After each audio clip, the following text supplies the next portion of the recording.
Hello and welcome to another episode of the Indie Alternative Podcast. It's me, Chris. On this episode, I'm delighted to be joined by Alex White of the Electric Soft Parade. The Electric Soft Parade are brothers Alex and Tom White from Brighton. It was a real fascinating chat. Alex goes into some great detail about the songwriting process and how the guys toured and wrote songs together in their formative years, and also a bit about the songwriting process for their most recent albums. Just before we hit the interview, here's a quick reminder of the ways you can support the podcast. Don't forget to follow me on social media. You can search for the Indie Alternative Podcast and links are in the show notes.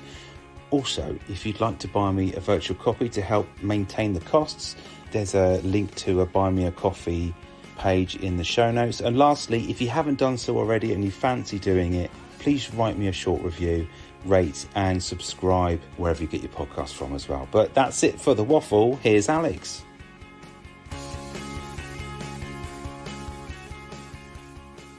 Welcome to the podcast, Alex White. How are you? I'm good. How are you? Thank you so much for having me. No worries.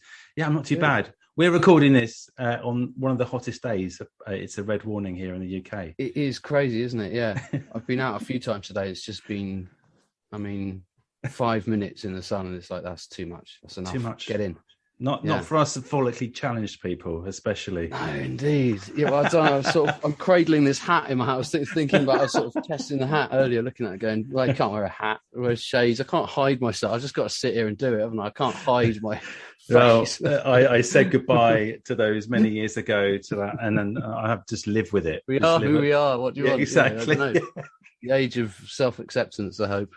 Let's just get on with it. So thanks for joining me on this one of the hottest days of the year so far. It's a pleasure. We're going to sweat our way through this really fascinating chat about the Electric Soft Parade and how many different kinds of scenes there were all over the country. And sort of how it sprung up. Yeah, you guys were from Brighton, and the Brighton scene was, I guess, especially from in my early career in music, if I can call it a career, if anything, was that Brighton was the holy grail. Was it like that? Well, I think, there's a lot of bands that did move to Brighton, bands like British Sea Power that have formed in Brighton or sort of formed outside and then moved to Brighton, bands like that. But, I don't know, there was just a lot of bands, it's that thing of like, is there a scene or is it just bands getting signed at the same time and then getting collected together? I think it's sort of both in a way. I find, there was a lot of, in the music press when we got signed, it was like, around that time, there's a lot of stuff about, the scene and everything and sort of putting this stuff onto it, like there is in New York. If you actually go and read those around the Strokes and stuff, you go and read those books about the Strokes, it's like, actually it's more fragmented or it's more, it's just more specific each time that this sort of like thing that grows out, like the people love to sort of put on it. But by the same token, there are scenes in local areas. It's often actually, if you think about it, surrounded around a venue or around a promoter, a particular person who's someone who's sort of a curator and like a gatekeeper in a good way, of culture, who's sort of, I think of someone like Will Moore, who's still a promoter in Brighton at the Albert, at Prince Albert in the station. And, he's been our guy for, I don't know, 25, 30 years at the Free Bar, all these places back in the day, that he used to promote. He put us on when we were unable to get shows anyway. We were kids, really, and he would put us on and give us a chance. And he would sit with you in the night, count all the money. Everybody in each band's rep would, count the till, and that would, you go, right, you're getting that, you're getting that. And it would just be this kind of socialist sort of thing going on. And all our friends would come from school, all the different audiences would come. So there was a scene around that, but it was always around this venue. It was around this, particular promoter or another promoter. There's several of different venues that time. I think that's what happens, And of course, the gentrification of Brighton, those venues have got closed down over the years, a lot of them, all the rest of it. That changes, things change, it's fair enough. But, I think that's what a lot of those, so-called scenes are actually not necessarily. The bands are just doing their own thing themselves. They've got their own influences, their own cultural sort of whatever, where they've come from, their own class, their own sort of set of influences and ambitions, maybe, and then of course one band gets signed, it's like then it's the scene, but if you think about it, British Sea Power, 80s Matchbox, Beeline Disaster, Soft Parade, Clear Lake, all these different groups, do you know what I mean? Like none of them are like each other, really. You know what I mean? They're very different. And then you think of the Fatboy Slim and all of that stuff. That whole side of it, the Big Big Boutique, was around the same time, the late 90s. Yeah. Very, very different, not together at all, but you would be on a scene together in a sense. You know what I mean? It was funny. If I can take you back, Alex, back to the past. Yeah, so, the TARDIS. you and Thomas, obviously, and sort of the core of the band, or the main duo. What was it like in your house then, early growing up and listening to music, and what were your really early musical influences? I guess, both our parents were sort of into music, not crazy into music, not players particularly. My dad had played clarinet at school, I think, and and was sort of into classical music. To us, quite severe, and whatever. So we would do classical music when we were kids. I guess we had an aptitude. The story goes that I had a ear that I played. We had a little toy keyboard or something when I was really young. I was like 3, and I played, the EastEnders, something, little thing, and it was like the wrong note, and I went, no, it's not that, it's this, and it was the right note, and corrected myself, and they knew enough about music to go, what? Yeah. You know what I mean? That kid's doing something there, So they got me piano lessons, and they realised I had perfect pitch. They call perfect pitch. So and then I played violin, all that kind of stuff. We grew up in the same kind of way. He would take violin lessons and piano lessons, Tom, and all the rest of it. We sort of grew up together in that sense. We had sort of different. He went into the guitar a lot earlier, and studied guitar, and was very into rock guitar and the guitar magazines and all that kind of stuff, blues, and we got into all of that. I remember one day my dad brought a tape back of. He said one night, he said something about Sergeant Pepper, and we said, "What's that?" And he went, right. And the next night he came back with this tape, and we sat and listened to it as a family. It's the only time we listened to any record like that, but that was what we did. And he just sort of gave us that and went, "That's the Beatles," and we went off and found the Beatles, watched the films and stuff. But around that time, when I was about, when I was in the Scouts, when I was about 11 or something, I had this friend Sam, and he fancies himself like Elvis. He wanted to be Elvis, obsessed with Elvis, and I just became obsessed with Elvis because this guy I was like his sideman. He worked out I could basically listen to music and play it on the piano back to him. Pretty much. The kind of he'd play an Elvis thing, and I'd go, yeah, I basically got the kind of jump of that, and play it for him, and he could sing it. So we'd sit in his piano room doing it, and I just learned all. That's how I learned my chops. Really, is sort of, now I think about it, is sort of going over those massive orchestral, huge, great band recordings, which I still love, those Elvis recordings, the sort of early 70s stuff. We were out touring around the schools. We did this whole thing where our school had this, trying to get people to come to the school going, we got this music program. Look, we've got this great music program. They didn't have a music program, really. But the rival school did. They had a great band, and they toured all the primary schools being like, come to the school, was great. So they were trying to do a bit of that, and they got us in the van, and we just go and play like whatever we were playing, sort of Gomez covers and whatever was out in the 97. Like, we were still kids. Yeah. We were playing that. We did like 3 gigs in a day. Went round the different primary schools in Brighton, sort of doing a little show, showcasing that this was like the sort of thing that happens at these schools that come in, a bit like that. We were doing all that kind of stuff at school and playing music to a sort of professional level. It felt like, do you know what I mean?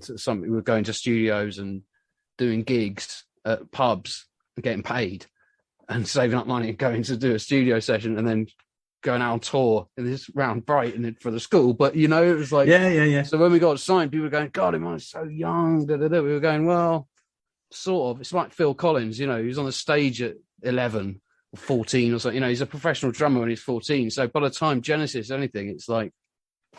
Yeah, you'd already sort of cut your teeth. Yeah, so not say I'm Phil Collins. I wish I was. Let's talk about the writing then, from the early sort of stuff you two were writing together. And did you kind of like adopt or assume your own kind of roles, or was it kind of like a free for all in the early days?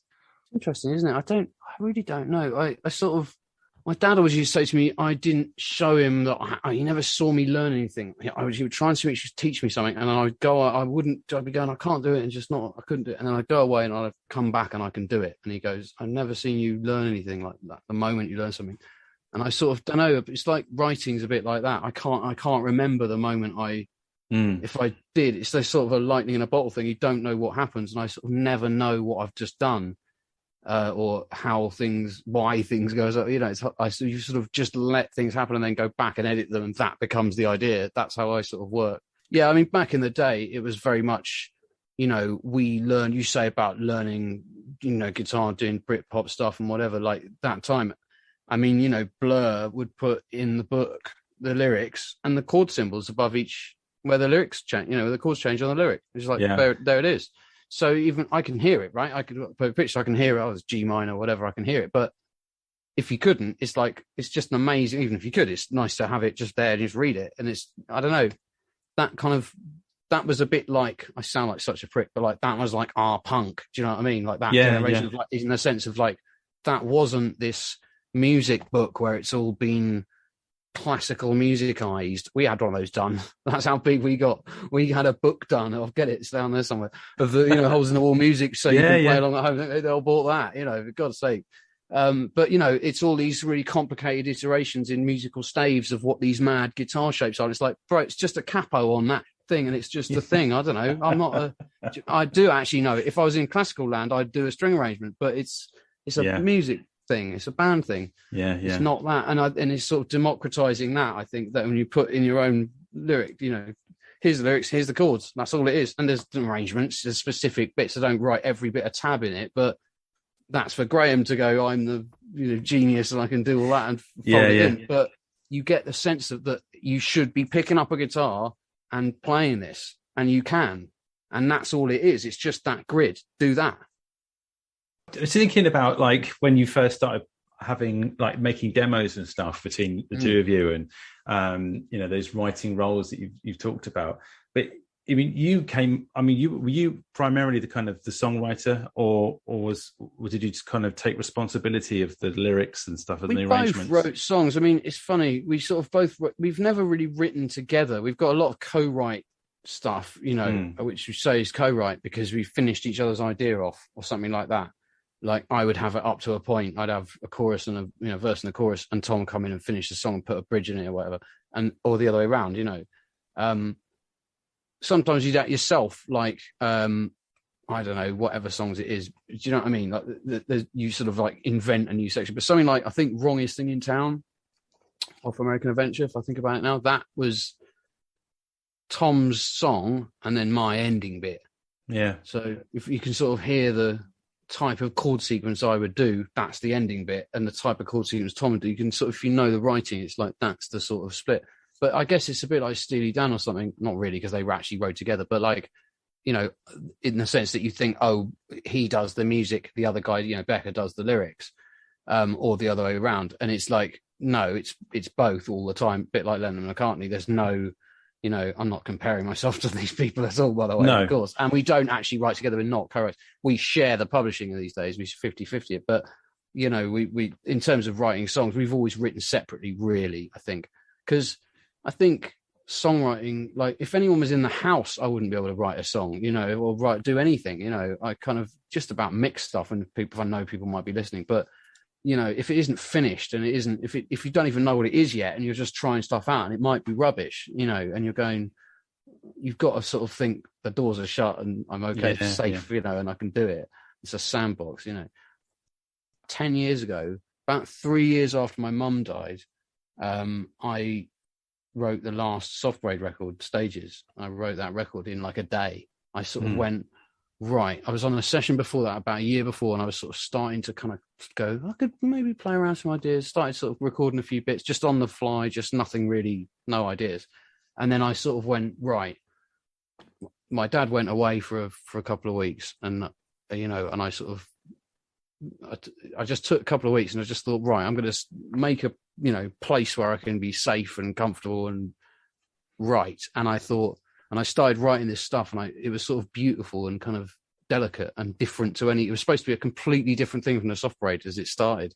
And I sort of went, oh, I don't know. I just kind of went, right, I think I'm ready to talk about it, my mum's death and stuff. You know, she died from cancer very young, you know, for sort of 55. And, you know, and it was a hard one. And I just sort of realized I was ready to write something about it and sort of go there. And I started writing this thing, and I realized quite quickly that's what it would be about. And I sort of wrote the shape of the first song, like the chord sequence. And then I went, right, now what? How do we feel after that? And I wrote the shape of the second one, real simple chords, you know, and then I kind of went, right, that's that. And then next one, and next one, and next one. And I thought, that's enough. And I got 7, and I went, right, let's go back and fill those in. And I spent 2 weeks filling that up and filling those in. And then I sort of bounced those down, and I had another project I was working on. I sort of just put those on the back burner and just had them in the headphones when I had spare time, listened to those backing tracks, let it percolate, didn't really sort of think about vocals or any try and write it, you know, just let it happen and just let it happen to me. And then eventually I sat down and wrote the lyrics, and it was like all came out exactly, you know, it was all right somehow, or whatever. Yeah. And when I look back, it was like, to me, that was like a big process that happened over time. When I look back now, that was like 6 weeks all about or something, you know. It was like the first gig was the end of January 2013. That was October, end of October or something, that when I sat and wrote that. So, you know, the point is, all of that said, the method is that's my method that I'll give the world. You know, if anyone wants to know it, just get one idea, one little thing, and just think, I want to start with that one little idea. I've got one little chord sequence that I like, just a kernel of a thing, and then just let it grow, let it happen, and go, that feels like a shape. That's a verse and a chorus and an end bit or something. That'll do. That's fine. Don't try and go, no, but what if? Just let it be and just put it down, and then go, right, now what? How do we fit? If that was track 1, what does track 2 want to do? And then start building it and start doing it like that structure, and then kind of go back and then you can tweak things, you can move it, but you'll sort of realize if you just leave it, you probably got it right. Actually, there's something in that initial thing, that burst. When do you kind of bring Tom in on that? And also, is there a kind of decision about who plays what on the record? Yeah, I mean, the last record, that stages the thing about my mum. What I realized about when I started writing that, I wrote all the instrumentals, like I say, and then I put the lyrics together, and I started thinking about the lyrics. I thought, I don't think I can say everything in one tune, you know. I'm going to say from this angle here, from this perspective here, and then I'm going to say it here, and sort of through different non-linear time, you know, sort of starting here at the end, and then going back to the beginning, and sort of going back to her childhood, and then flash forward to afterwards, and all that stuff. And I sort of had this whole picture of it. So it was very much my thing, and it was a sort of side project thing. It was like a solo project thing. You know, that did record it, and the recording didn't quite happen. And Tom helped mix it. Tom played on that, you know, and he supported and everything. And then it just sort of sat on the shelf for a couple of years. I didn't really know what to do with it, and I couldn't really finish it. And then Tom just kind of went, why don't we just make that the next Soft Parade record rather than sitting around writing? We were going to write half each or something for the 5th one, and then we sort of developed it from there. And because it was then a Soft Parade record, it was like, he then sort of did this whole job on it and restructured it from the beginning, and went away and recorded the drums on another session he was on. He sort of took some spare time and just did the drums from scratch, sort of to the original recording. So there was the same tempo and the same feel and stuff, but sort of from scratch to recording. So, you know, and built up the sort of sounds and the soundscapes and stuff from a different place than I was coming from originally. I sort of thought of it as like a soul band or something, you know, with like a horn section and a unit, you know. And this is more like, I don't know, more a Soft Parade thing, which is this kind of studio creation, you know, with lots of live and real playing, organic playing or whatever, but a lot of electronic stuff, a lot of synth stuff, and a lot of production, you know. I think there's a real gravitas to that album, though, and it is. I mean, thanks. Not to say like in a cliched way, but there is a.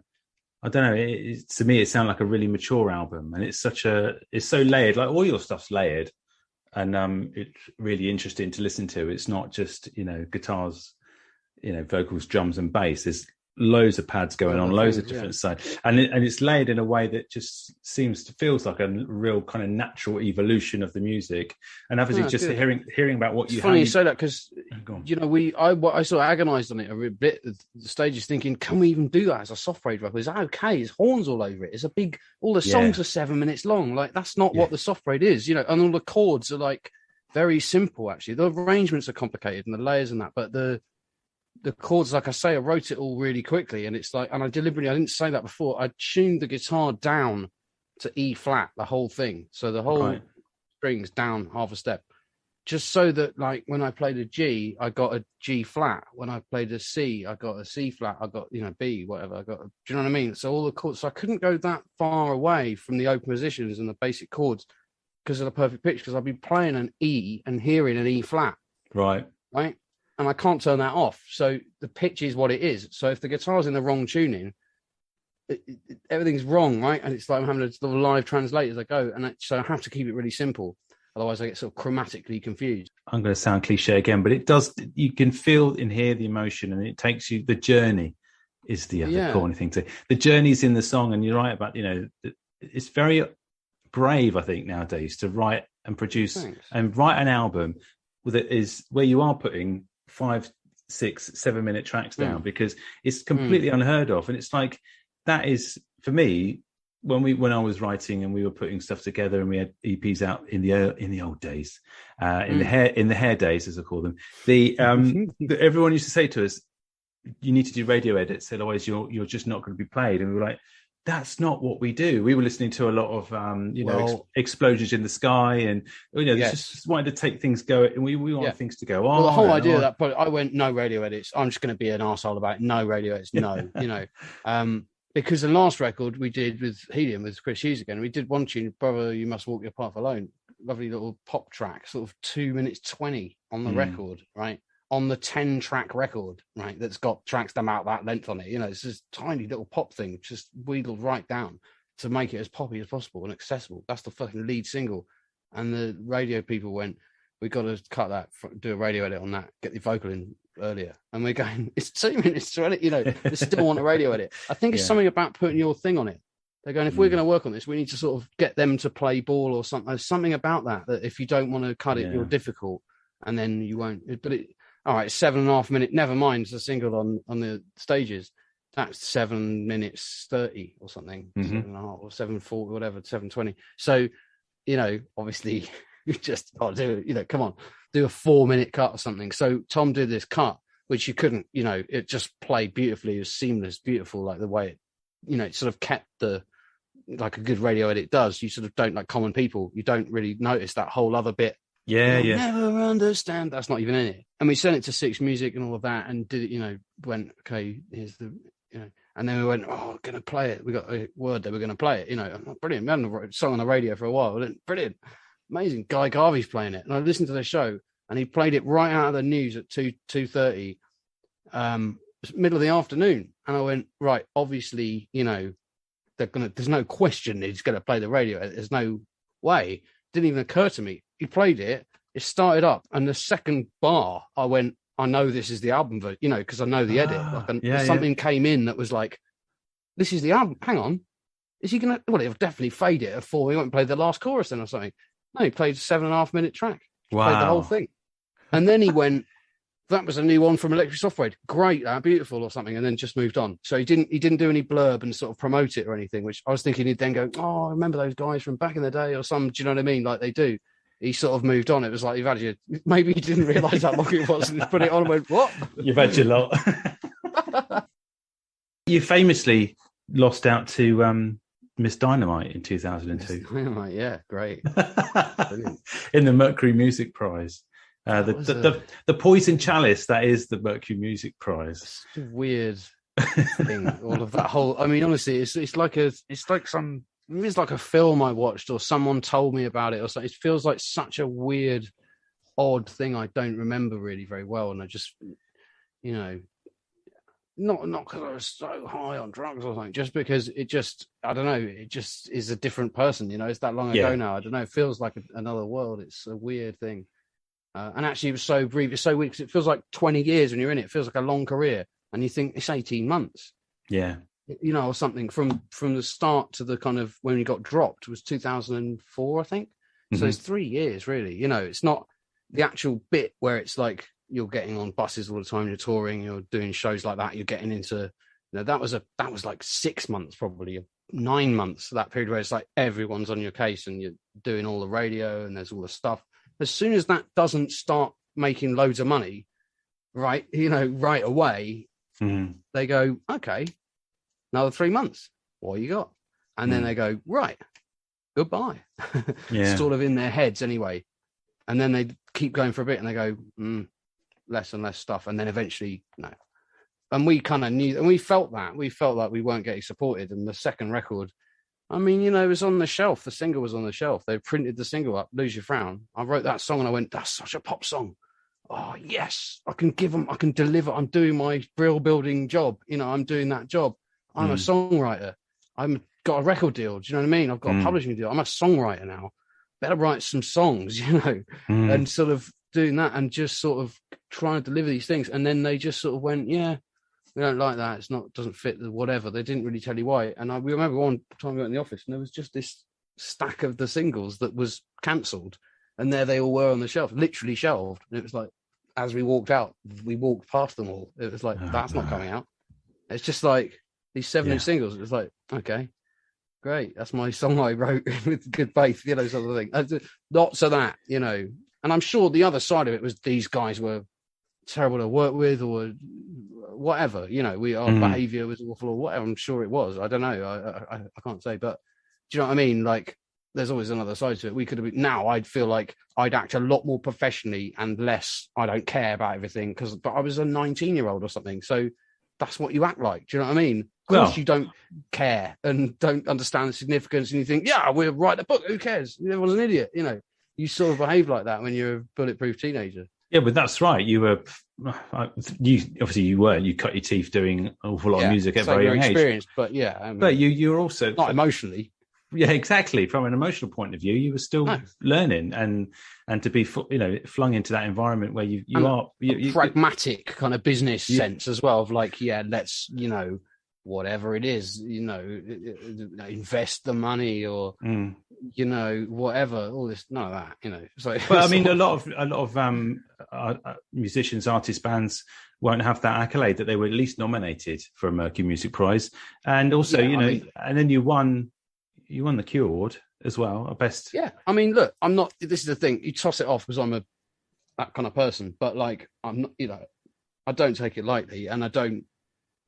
You know, the privilege of getting to those positions is not lost on me. You know, it was an amazing thing to be able to do.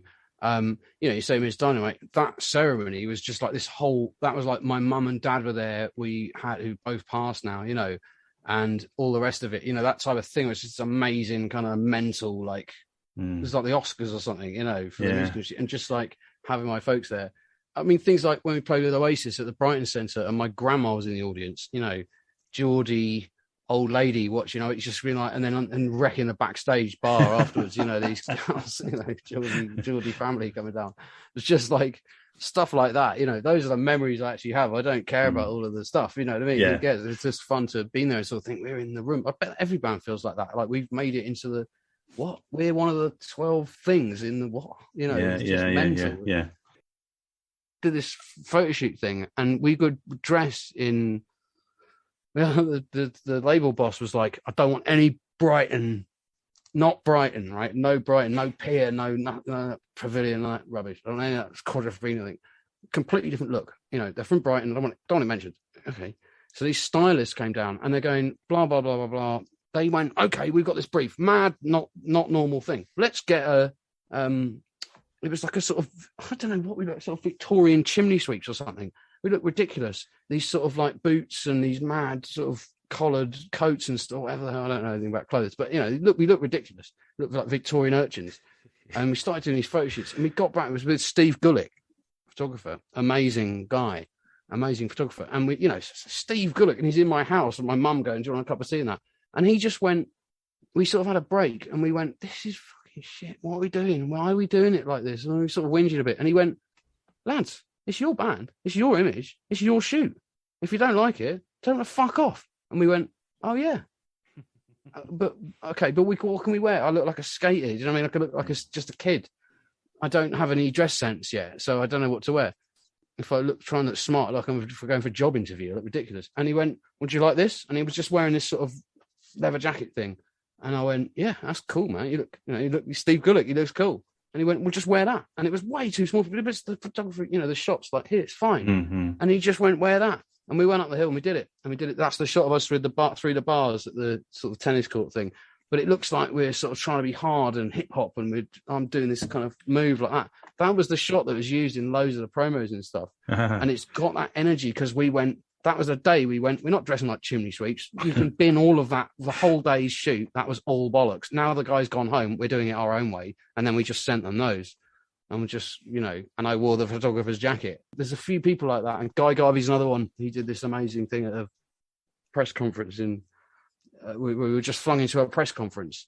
When we went to Cannes in 2001 or whatever, Medem Festival, we played with Elbow and on this bill and did this press conference. And basically it was Pete and Guy and me and Tom. And we sat there. And it was this room, 100 press, international press. And we just sort of went, what the hell is this? We had no press training. We had no, do you know what I mean? Like media training, nothing at all from the label. Yeah. And we're a bit like, our manager sort of went, go. And it was like, well, okay, what? I'm not Stephen Fry. Do you know what I mean? Like, what do you say? Yeah, well, you played with the instruments yourself? Yep. Yeah, I like Blur and Oasis. I don't know. Do you know what I mean? We had no patter or anything. And or answers or anything. We were just kids, so we were just like, whoa.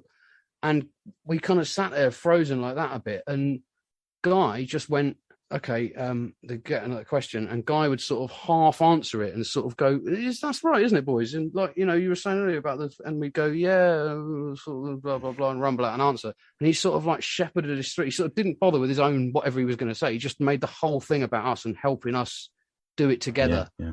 That was what he did. And this is way before Elbow, even they'd want like Any Day Now had just come out or something. They were like a hot new band kind of thing, on V2, whatever, or the label they're on. But yeah, do you know what I mean? It's just like a lush. I'll never forget that. It was just like those kind of people who's a bit older. I don't know how old he was then, 30 or something, 25, 30. And he was just a bit older and just went, I've got to protect these secret kids. They are rabbits in the headlights. I don't know what the hell is going on. There's this whole team of people around them and they're letting them do this.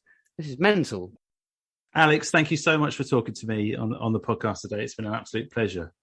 It's been a pleasure to do it, man. Thank you so much for having me. It's I hope I've answered something some description, some vaguely interesting thing. Who knows? We'll look out for the more material. Thank you so much for what you've done. And coming soon.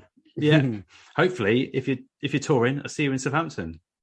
That's it, man. The Joiners, anytime. I love that place. I love all those types of venues. That's what we need to do, get back on tour.